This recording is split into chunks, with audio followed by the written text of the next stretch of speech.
This is my new car, bro. This is new car.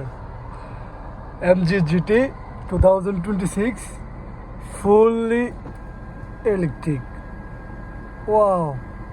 Sunroof পুরোটাই খুলে যাচ্ছে, সামনে পিছনে দুইটাই পুরো ছাদ খুলে গেছে গাড়ি। অনেক দিনের শখ ছিল একটা ছাদ খোলা গাড়ি চালাবো, ইনশাআল্লাহ শখটা পূরণ হয়েছে। পুরো একদম সামনে পিছনে একদম নিউ কার মাত্র নিছে, কালকে আমরা শোরুম থেকে বাই করছি। 2026